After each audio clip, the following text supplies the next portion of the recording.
Sabe, meu irmão, são dias de cumprimentos aqui.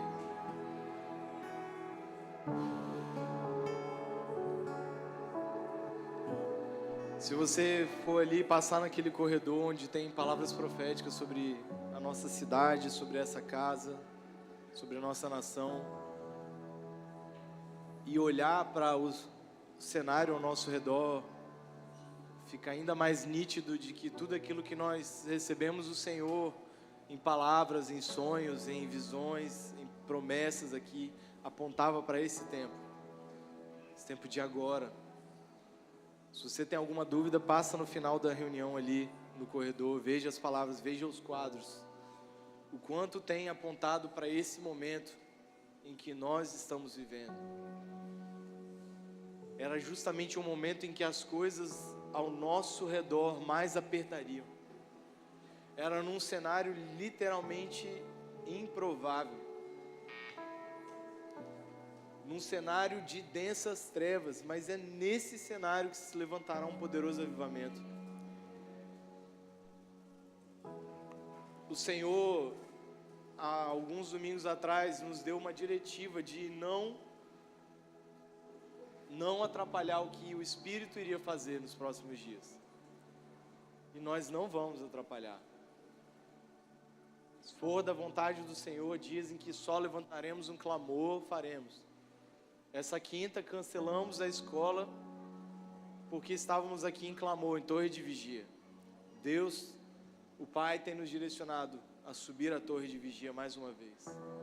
E nesse momento, nós temos ainda mais maturidade aí para esse lugar, entendendo tudo aquilo que o Senhor estava requerendo de nós em todo esse tempo para isso.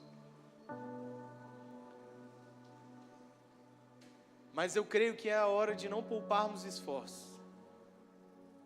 Não falo em legalismo, em atitudes radicais e legalistas em que vamos controlar, mas eu falo em devoção extrema.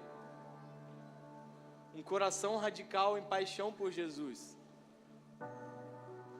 Justamente porque coisas radicais estão acontecendo lá fora. A devastação do nosso cenário ao redor, ela é clara. Profetizamos por muito tempo aqui sobre dias de abalo. Hoje não é mais uma profecia, é um cumprimento que se iniciou de uma forma mais evidente. Olhamos tudo que está ao nosso redor e temos a certeza de que a natureza está gemendo em dores de parto, para que algo que vai se cumprir na plenitude, no reino milenar, que é a restauração de todas as coisas, ela já comece a se manifestar hoje, com a manifestação de um reino vindouro através da manifestação dos filhos de Deus. É necessário levantarmos um clamor incessante, igreja. Não é isso que eu vou falar aqui agora, mas eu não podia deixar de fazer essa introdução por ver o que o Espírito está nos guiando aqui. É necessário vigilância como um atalaia. Um atalaia, no Velho Testamento, era alguém que estava sob a torre de vigia com os olhos atentos, com o chofar em suas mãos. Ao avistar o perigo, tocava o chofar para alertar o povo de que um perigo vinha. Alguém que está sobre a torre de vigia é alguém que tem uma visão de um lugar alto. É alguém que ouve a voz do Senhor. Os profetas do Velho Testamento se moviam como atalaias que ouviam com clareza a voz do Pai e estavam prontos a comunicar aquilo que o Senhor estava falando. É tempo de atalaias se levantarem mais uma vez aqui nesse lugar. Homens e mulheres em que o Senhor tirará o sono nas madrugadas estarão no lugar de oração. E Ele será o seu renovo diário. Ele será a sua força diária. Ele será o seu pão diário. Ele será o seu provedor diário. Mas não é tempo, escute mais uma vez, não é tempo de pouparmos esforços. É hora de entregarmos tudo, porque aquilo que Ele nos prometeu está prestes a se cumprir. Nós veremos o grande e poderoso avivamento. Não é uma promessa adormecida. Avivamento não é uma utopia. Avivamento não é algo que ficou nos livros da história. Avivamento é uma realidade que está por vir sobre a nação brasileira. Você crê nisso? Abra comigo Mateus 16, de 1 a 4.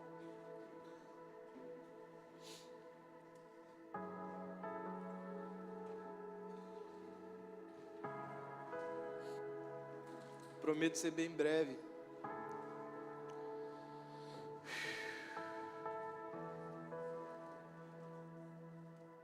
Mas uma coisa eu peço a cada um de vocês, aqueles que estão aqui hoje, que não estiveram conosco nesse último ano, não sabem as promessas a quais nós estamos nos referindo aqui, mesmo que você não tenha total compreensão, um convite eu te faço: não deixe de se jogar nas águas. O rio de Deus é o melhor lugar para você não saber nadar. É só deixar Ele te levar. Porque da onde Ele flui é de um trono de glória.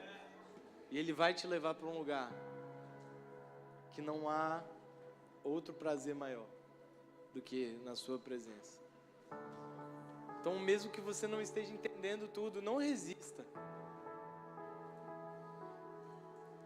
Se jogue nas águas. Mateus 16, de 1 a 4 diz assim: os fariseus e os saduceus aproximaram-se de Jesus e, para provar, pediram que lhes mostrasse um sinal vindo do céu. Então ele lhes ponderou: quando começa a entardecer, dizeis, haverá bom tempo, pois o céu está avermelhado. Ou pela manhã dizeis, hoje haverá tempestade, porque o céu está de um vermelho nublado. Sabeis com certeza discernir os aspectos do céu, mas não podeis interpretar os sinais dos tempos? Essa geração perversa e infiel pede um sinal, mas nenhum sinal lhe será concedido, a não ser o sinal de Jonas.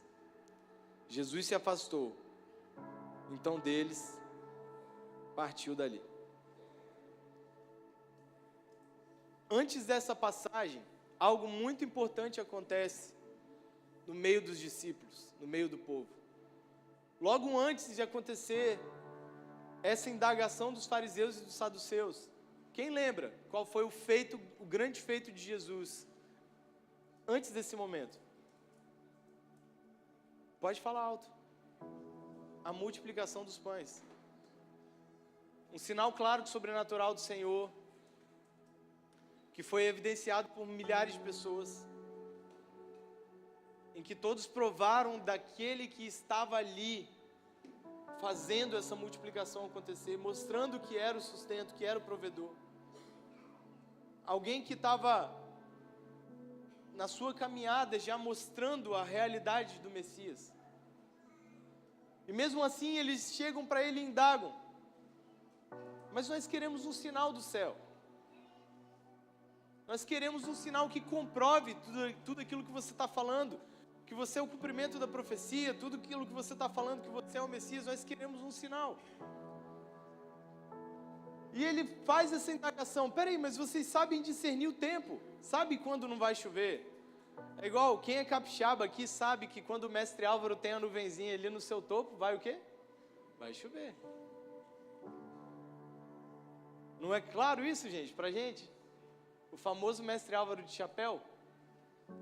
Surfistas, então, sabem mais ainda.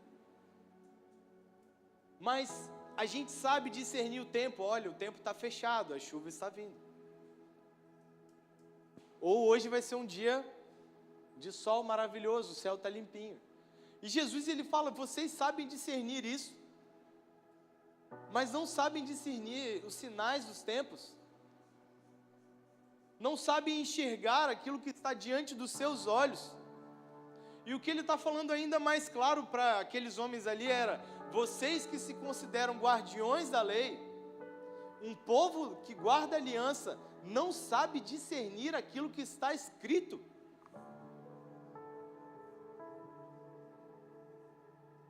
E muitas das vezes vemos esse cenário, essa realidade ao nosso redor.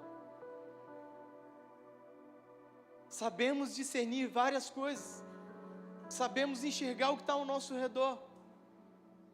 Olhamos para a estrutura, olhamos para a natureza, olhamos para o cenário e não conseguimos olhar para a palavra de Deus e enxergar o que está acontecendo, ou muitas vezes nós estamos de fato negando aquilo que está escrito ali, porque em tempos de acontecimentos como os que estamos vivendo, a única resposta que a palavra nos leva é um lugar de arrependimento e clamor intenso. Porque se soubermos discernir os tempos a qual Cristo está nos falando aqui e os seus sinais, entenderíamos há muito tempo a urgência desse momento de clamor e devoção ao qual estamos vivendo aqui. Mas muitas vezes nós nos apegamos a outras coisas, como esses homens fizeram. Deixamos com que a nossa mente, o nosso coração seja levado por outras coisas, por outros amores, por outras paixões, por outras prioridades. Ele fala, essa geração perversa e infiel pede um sinal, mas nenhum sinal lhe será dado, a não ser o sinal de Jonas, a qual nós vamos entrar já. Mas é uma geração que ele está falando aqui, é uma geração que vê os sinais, gente. Os fariseus e os saduceus viram os milagres? Sim ou não? Sim. Eles viram os feitos de Jesus. Tudo estava evidente ao seu redor. Mas é uma geração que prefere satisfazer a sua vontade, aquilo que ela considera correto. Uma geração que idealiza um padrão messiânico e as respostas para os seus anseios humanos em acontecimentos terrenos. Sabe o que é isso? É uma geração que quer interpretar de todas as formas os tempos do fim, os dias ao qual nós estamos vivendo, como algo passageiro, mas que o lugar para ela vai ser um lugar de prosperidade, que alguém vai vir, vai ajeitar todas as coisas, vai deixar tudo perfeito, que alguém no governo vai vir, vai levantar, vai restaurar todas as coisas. Uma falsa expectativa messiânica, ídolos, planos, sonhos, e muitas coisas que nos tiram de um lugar de clareza no Espírito e na palavra. Uma geração que deposita sua confiança em muitas coisas e pouco no Senhor, que cria planos de contingência.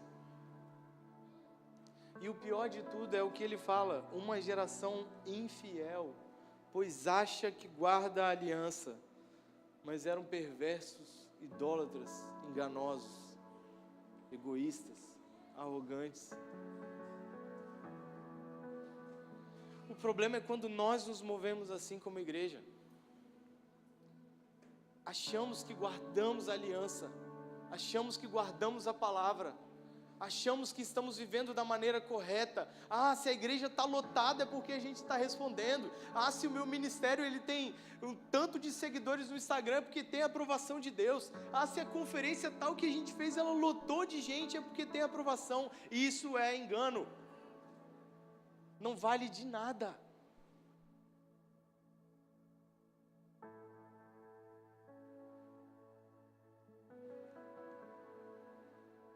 Mas o Senhor está à procura daqueles que têm o coração totalmente sedento pela sua presença,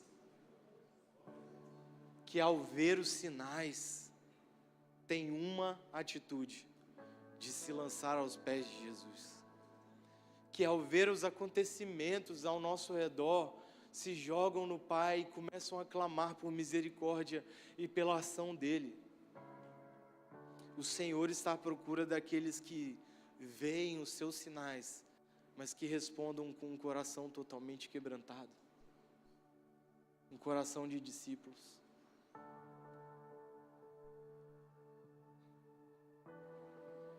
Veja tudo o que está acontecendo, querido.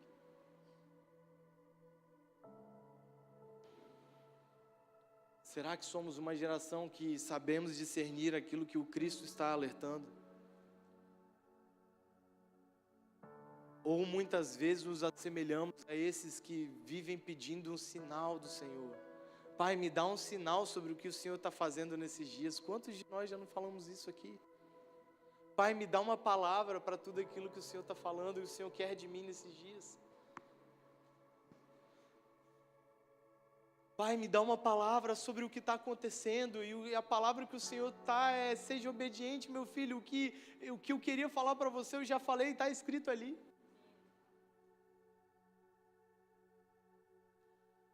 Siga o que está escrito aqui na palavra. Seja obediente, seja fiel àquilo que eu prometi que eu faria. Aquele que prometeu é fiel para cumprir, e Ele não tardará. Ele está voltando.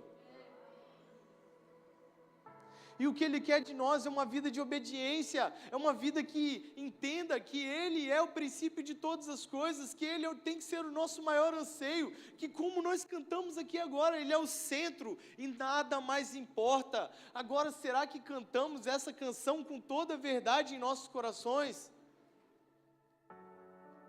Ou a canção depõe contra o nosso próprio interior?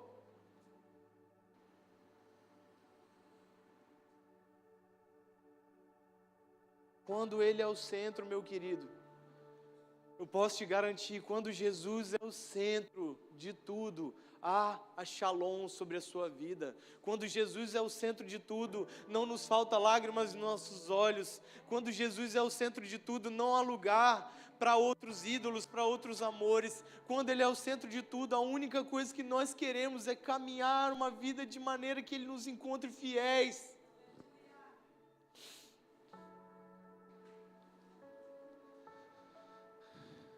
A pergunta é: será que Jesus é o centro de fato para nós?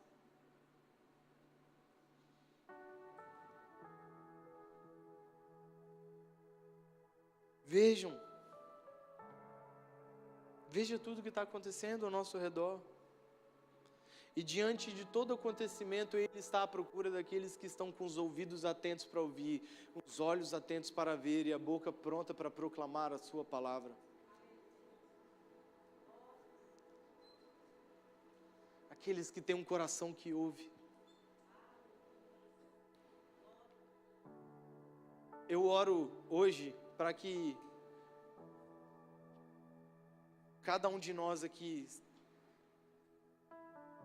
em cada interior, seja intensificado um coração sensível à voz de Deus, a ouvir e poder responder aquilo que Ele está nos chamando. Eu oro para que os nossos corações aqui sejam totalmente voltados a Ele hoje. Que corações que andaram por algum tempo afastados em algumas frustrações, em outras paixões, em outras coisas, que sejam reposicionados para o lugar certo aqui hoje. Eu oro por corações quebrantados.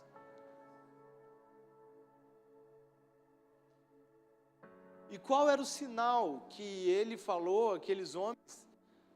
Essa geração perversa e infiel não terá nenhum sinal a não ser o sinal de Jonas. Vamos ler. Abra comigo Jonas capítulo 3, de 4 a 10.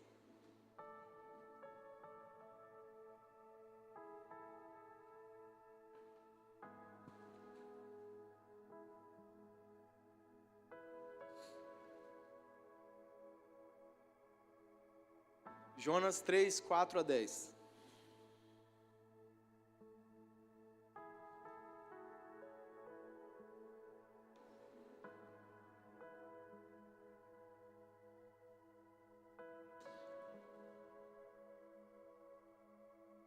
Podemos ler? Sim ou não, gente? Estou ouvindo as páginas virando ainda. Vamos lá. Jonas entrou na cidade e caminhou por ela por um dia inteiro proclamando: eis que daqui a 40 dias Nínive será destruída. Então os ninivitas creram em Deus, combinaram um jejum geral, e todo o povo, dos mais importantes e ricos aos mais simples e pobres, se vestiram com uma roupa feita de pano grosseiro, pano de saco, a fim de demonstrar publicamente que reconheciam seus pecados e estavam arrependidos. Quando o rei de Nínive tomou conhecimento da pregação e de tudo o que ocorria na cidade, ele se levantou do trono, tirou o manto real, vestiu-se também de pano de saco e sentou-se sobre cinzas. E então proclamou em Nínive: eis que por decreto do rei e de seus nobres fica proibido a todo homem ou animal, bois ou ovelhas, provar de qualquer alimento, portanto não havereis de comer nem beber nada. Cobri-vos de vestes de arrependimento e lamento, tanto as pessoas como os animais, e todos os cidadãos orem a Deus com todas as suas forças. Cada pessoa abandone seu mau caminho e toda atitude violenta. Talvez Deus volte a sua face para nós, e se arrependa, e acalme o furor da sua ira, de modo que não sejamos destruídos. Deus observou tudo quanto fizeram, como se converteram do seu mau caminho e abandonaram a violência, e atendeu às orações do povo. Voltou atrás e não destruiu a cidade como havia ameaçado. Veja, segundo a palavra, no capítulo 1 de Jonas, Nínive, ela vivia em tal nível de crise, que a palavra declara que a sua malignidade havia chegado ao Senhor. Era uma cidade que vivia em tamanha perversão, em tamanha maldade. E nós conhecemos a história de Jonas, a qual ele fica 3 dias dentro de um peixe. Não vou me ater a isso, mas a pregação de Jonas, ela foi uma pregação de arrependimento. Ele falou: ei, dentro de 40 dias o Senhor vai destruir essa cidade. Convertam-se dos seus maus caminhos. Arrependam-se. E qual foi a resposta do povo, gente? Obediência. A palavra fala que naquele momento em que Jonas pregava, eles creram em Deus, se arrependeram dos seus maus caminhos, e cada um, escute o que eu estou falando, cada um viu em sua vida aquilo que precisava abandonar para viver uma vida de maneira digna e fiel ao Senhor. Até que chega o rei a entrar também com o decreto de um jejum sobre aquela cidade. E ele ainda reforça que cada cidadão de Nínive olhe para dentro de si e abandone os seus maus caminhos.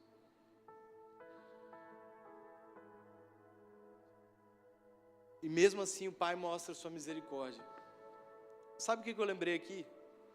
Há mais ou menos 3 anos atrás, eu não lembro direito. Eu lembro que o ex-presidente do Brasil, ele convoca o povo em oração, em um tempo de jejum sobre a nação brasileira. E muitas igrejas aderiram e tal. Era um período de pandemia, foi um período tenebroso. Essa convocação de jejum, ela gerou diversas polêmicas sobre a intenção da convocação de jejum, se era de fato algo político ou se era um clamor genuíno. Só que eu, ao meditar nessa palavra, eu lembrei de algo que para mim faz muita diferença aqui. Quando a gente vê na história de Nínive, a gente vê que ao decorrer da pregação de Jonas, o próprio povo assimilava o nível de iniquidade a qual vivia, se arrependia dos seus maus caminhos, se vestia de pano de saco e cinza e entrava automaticamente em um espírito de assembleia solene com a sua própria casa, antes de qualquer convocação oficial ser feita. Havia uma resposta do povo à voz do Senhor, e é um chamado ao arrependimento, até que o rei reconhece esse arrependimento coletivo, e ele, como decreto, coloca isso. No Brasil, nós não vimos um arrependimento dos nossos maus caminhos, mas nós queríamos uma salvação para a crise sanitária que o Brasil vivia. O nosso jejum nunca foi, naquele momento, sobre os pecados da nossa nação, mas foi para que nós não padecêssemos de Covid. É verdade ou não é?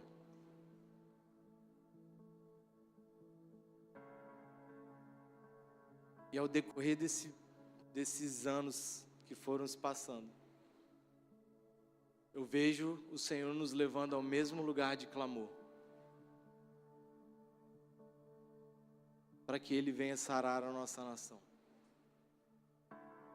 Nós estamos vendo incêndios tomando toda a nação brasileira. Nós estamos à beira de uma das maiores crises econômicas que o mundo verá. Só que está escrito que onde há um povo que se humilha perante o Senhor, há salvação.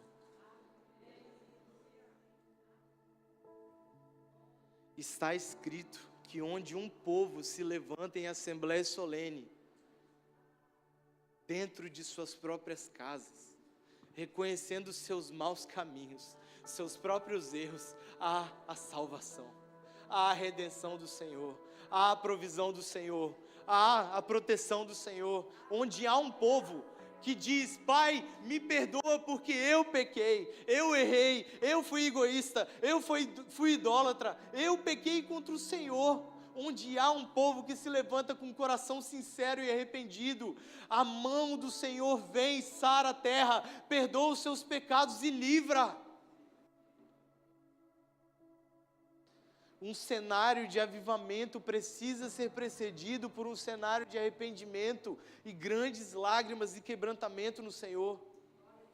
Se nós queremos ver a nossa nação sarada, o primeiro lugar de resposta precisa ser aqui, o nosso interior. Pai, me perdoa porque eu pequei. Nós precisamos nos arrepender. Pai, nos perdoa porque mesmo diante de tantas promessas, eu deixei com que o sonho de um avivamento que o Senhor começou neste lugar se esfriasse. Eu perdi a minha convicção. É esse lugar de sinceridade que o Senhor procura. Pai, me perdoe porque eu me envolvi com tantas outras coisas que não eram o Senhor, coisas lícitas que me tiraram do lugar da presença.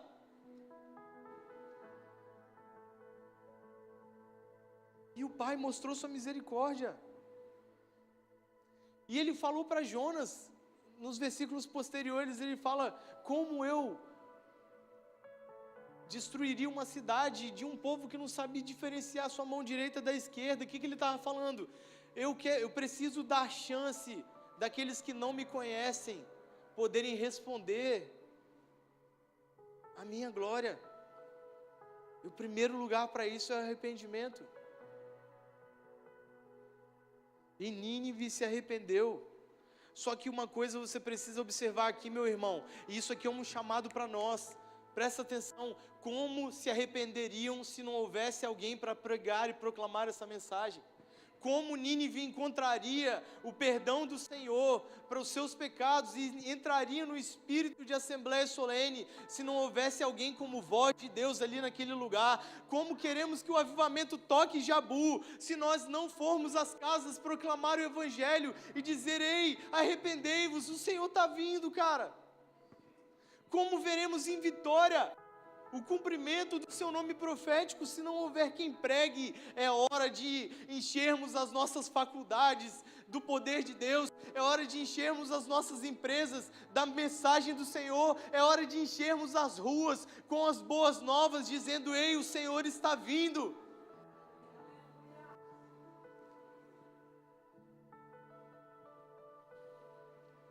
Não espere o cenário se tornar adverso mais do que ele já está para responder.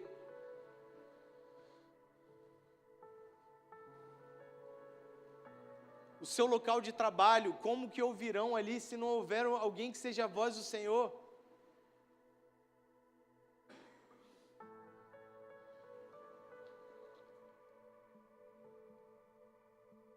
Enquanto muitos religiosos vivem em dias de juízo pedindo sinais para Deus, os seus discípulos estão respondendo em clamor, em intercessão e caminhando em passos firmes e sólidos pelas ruas para proclamar a mensagem de arrependimento.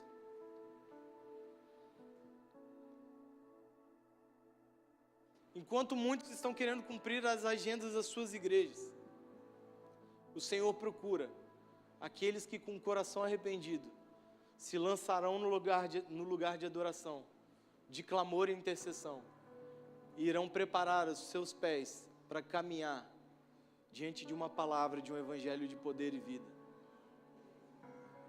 Em todo tempo tenebroso na história, o Senhor levantou homens e mulheres que não se acovardaram e olharam os sinais, se lançaram na presença e foram para as ruas proclamar a realidade do Cristo, curar os enfermos, libertar os cativos e proclamar que Jesus vive. Em todo o tempo da história, quando olhamos a história dos avivamentos, primeiro e segundo grande despertar, Deus levanta homens em cenários adversos que não negociaram a mensagem e não ficaram pedindo para o Senhor uma resposta, uma palavra nova, não, eles obedeceram uma vida de devoção a qual o Senhor requer. Como que era a vida de John Wesley, de Jonathan Edwards, como que era a vida de Ivan Roberts, como que era a vida de Leonard Ravenhill, de Billy Graham, de homens da história. Eles oravam, obedeciam a vida segundo a palavra de Deus, caminhavam em santidade e proclamavam a mensagem que o Senhor estava os mandando proclamar. Assim são os homens bons a qual a palavra nos refere aqui. Nós precisamos de obediência, meu irmão. O Senhor já falou para você, cara. Quantos aqui, levante sua mão, quantos aqui nos últimos anos já receberam palavras sobre um avivamento, sobre um tempo de derramar? Levanta a mão. Quantos aqui já receberam palavras sobre a sua vida, cara? Como alguém que iria proclamar o evangelho para as pessoas que estavam ao redor, que seria um intercessor. É tempo de resgatar tudo isso e trazer a verdade, a realidade, com uma vida de obediência.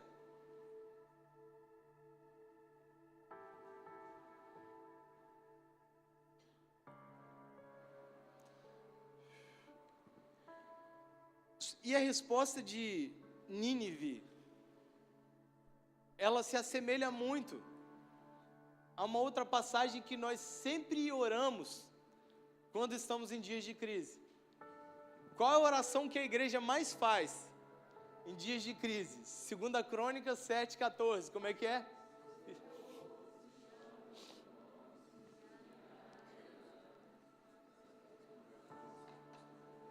Amém, é isso mesmo.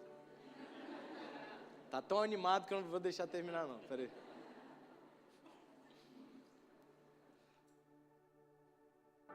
Foi essa a resposta, já estava escrito. Segunda Crônicas, é bom às vezes a gente ler com ainda mais, com o coração voltado para o Senhor, o que Ele requer de nós quando olhamos essa passagem além do 14. Abra comigo, 2 Crônicas 7, 12 e 16. Mantém sua Bíblia aberta aí, meu irmão. Seu celular.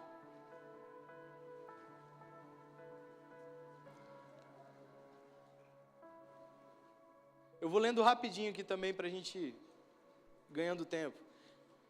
12 em diante. Então aconteceu que o Senhor apareceu a Salomão durante a noite e lhe declarou: eis que ouvi a tua oração e escolhi este lugar para mim como casa de sacrifício. Peraí, Salomão estava onde?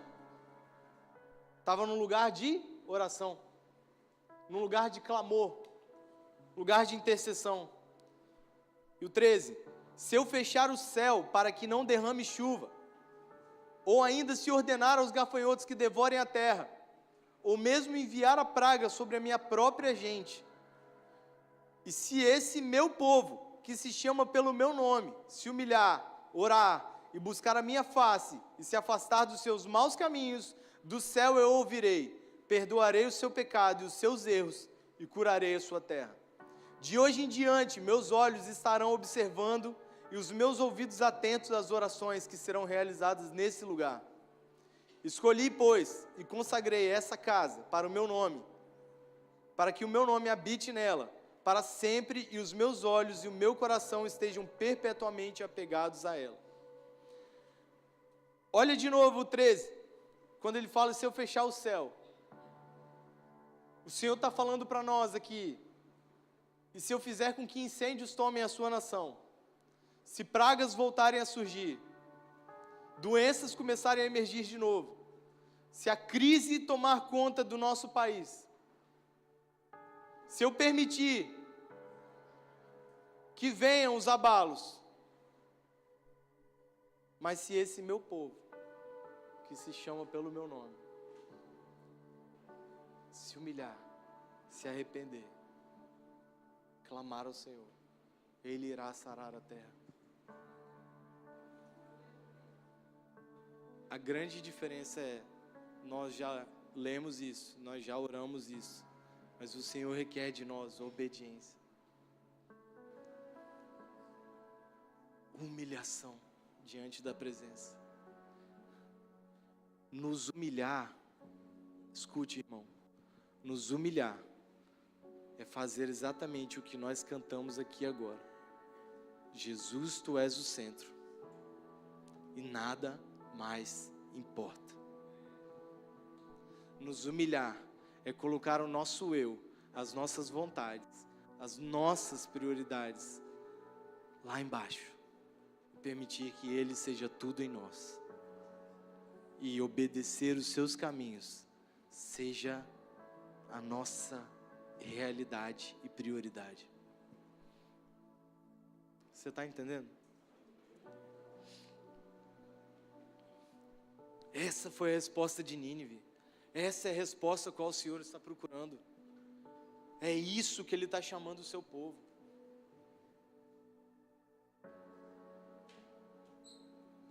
E por que Ele fala, voltando à primeira passagem que a gente estava, por que Ele fala para aqueles homens então, que a geração perversa e infiel não teria outro sinal nos céus, a não ser o sinal de Jonas?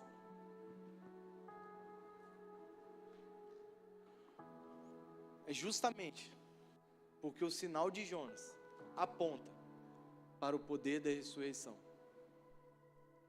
Preste atenção comigo. Mateus 12, 38 e 42, antes daquela passagem de 16, fala que alguns dos mestres da lei, ele revive essa passagem ali, que queriam ver da parte dele um milagre. E Jesus, ele responde a mesma fala do 16. Que nenhum sinal lhe seria dado para aquela geração perversa, exceto o sinal miraculoso do profeta Jonas.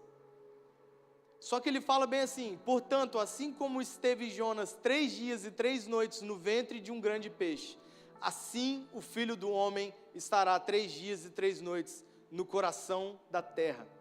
O povo de Nínive se levantará no dia do juízo com essa geração e a condenará, pois eles se arrependeram com a pregação de Jonas. E eis aqui quem está maior do que Jonas.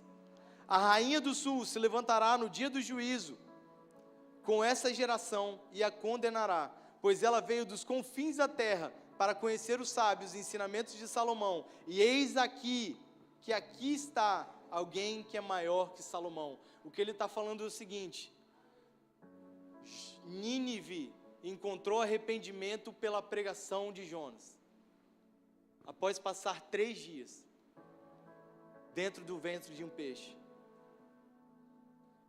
O Filho do Homem haveria de padecer e ficar por 3 dias no coração da terra, e se levantaria uma geração que se arrependeria dos maus caminhos e responderia a Ele de todo o coração, mesmo nos dias de juízo, e que seriam como condenação para aqueles infiéis e perversos.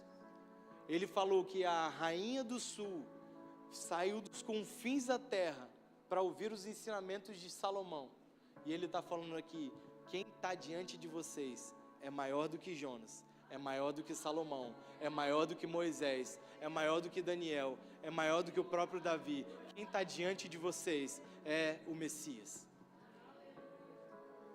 O que o Senhor está falando para nós aqui, querido,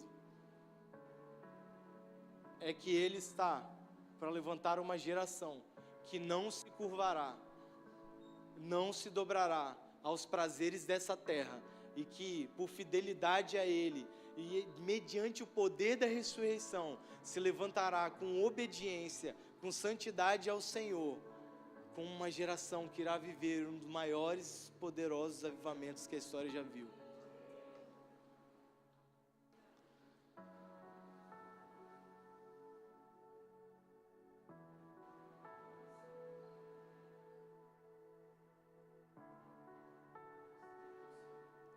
Mas o que cabe a nós? Há um padrão de resposta que o Senhor procura em meio a dias de juízo. Há um padrão que a palavra nos mostra, que Ele procura em dias de abalos. Há um padrão que a palavra, ela sempre repete ali, de um posicionamento visto ao longo da história, que ocorre simultâneo aos dias de juízo, ao dia de tremor. Lembra de Jeremias 35, perdão? Os recabitas, filhos de Recabe, filhos de Jonadab. O próprio Jeremias, o profeta, diz: ei, aí está um povo que não se dobra a outros prazeres, que obedece aos mandamentos a qual lhes foram destinados, um povo que não bebe vinho, que não se entorpece com outras coisas, que vive uma vida segundo aquilo que lhes foi ordenado em obediência e amor. Esse povo será como uma sentença de juízo a todos os infiéis e perversos daquela geração. Jeremias, ele condena ali naquele momento o falso sacerdócio e o falso profético, porque ele vê uma geração que não havia se dobrado a nada, a não ser a presença do Senhor. Assim eram os filhos de Zadok também, uma geração santa, uma geração pura, preparada pelo Senhor, que mesmo em dias de um fermento de fariseus, mesmo em dias de um evangelho fraco, frágil e deturpado, não se dobraram à realidade desse século.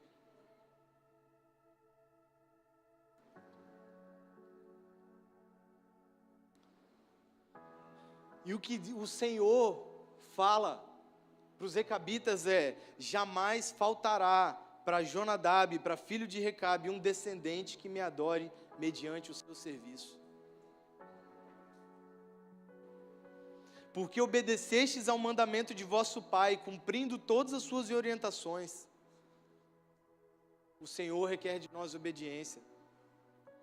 Ele prometeu a nós que Ele virá com um grande derramar de uma chuva sobre esse lugar. Irmãos já juntos por ti, irmãos da cidade de Vitória, Ele prometeu para nós que nós veríamos grandes coisas que nós ainda não vimos. Ele nos prometeu que se nós tivéssemos ideia do que estaria por vir, nós nem dormiríamos mais. O Senhor nos prometeu um grande e poderoso avivamento. Ele nos prometeu que enfermos seriam curados através das nossas orações. Isso está na palavra, isso é a verdade. Ele nos prometeu que cativos seriam libertos, que pessoas encontrariam a vida de Deus através da oração dos santos. Se foi Ele que nos prometeu, o que nos cabe agora é obediência, é responder a sua palavra, é não poupar esforços para perseguir aquilo que Ele está fazendo. Ele nos prometeu, cara, e Ele não tardará. Escute, a chuva está vindo. Uma poderosa chuva está vindo. Chuvas torrenciais estão vindo.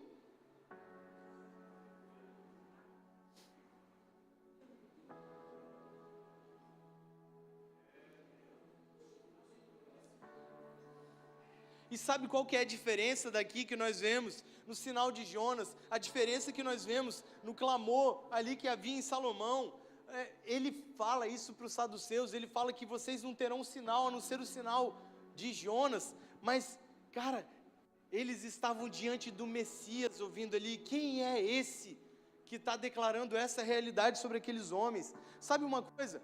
Homens dons são levantados em toda a história. Nós, nas histórias dos avivamentos, nós vemos grandes homens dons que foram levantados por Deus. Grandes homens puros. Na Bíblia, nós vemos grandes homens dons que foram levantados, que precisam sim ser copiados daquilo que eles ensinam a partir do Cristo. Nós vemos Paulo, nós vemos João Batista, nós vemos Daniel, nós vemos Davi, nós vemos vários outros homens que proclamam a realidade do Senhor. Mas deixa eu te falar aqui, esses homens são referenciais. Eles não são o destino final. O destino final se chama o Cristo, o Filho do Deus vivo. Ele é a realidade a qual nós precisamos copiar aqui. Cristo é a verdadeira declaração do Pai, a qual Hebreus 1:3 diz assim: Ele que é o resplendor da glória, a expressão exata do seu ser, que sustenta tudo pela palavra do seu poder, e depois de haver realizado a purificação dos pecados, Ele se assentou à majestade nas alturas. É esse Deus a qual nós estamos pregando, é esse o Cristo a qual nós precisamos proclamar através da nossa vida e da nossa realidade. Esse precisa ser o sinal de Jonas.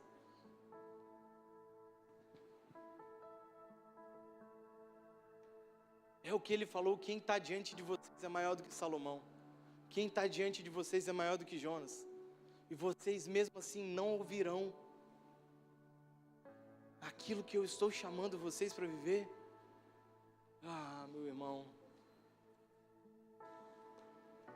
é tempo e é chegada a hora da manifestação dos filhos de Deus.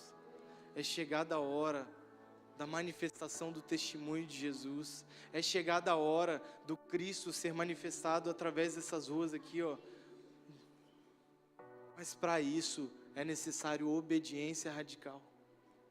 É necessário não poupar esforços. É necessário corações como verdadeiros caçadores da presença.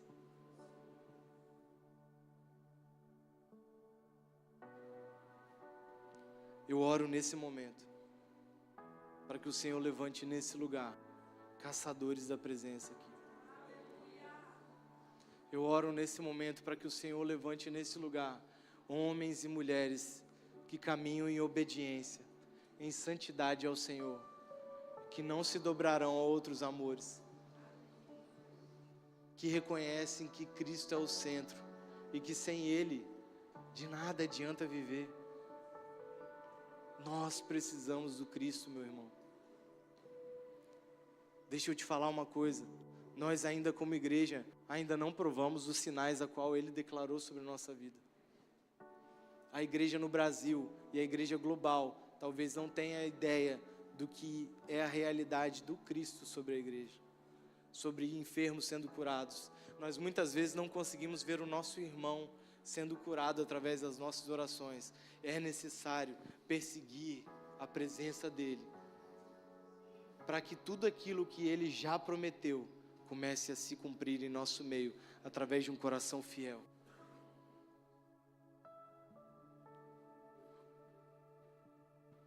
Há um convite aqui, meu irmão.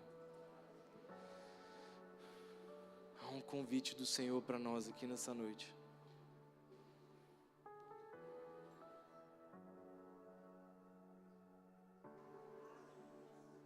E o Senhor está nos chamando. Vocês estão dispostos a pagar o preço pelo derramar que eu prometi?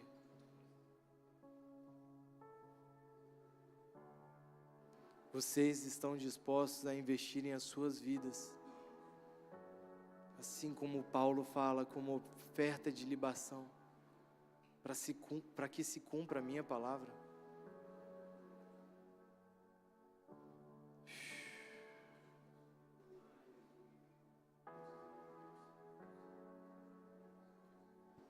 E o que o Senhor está requerendo de nós aqui é uma vida de obediência, meu irmão.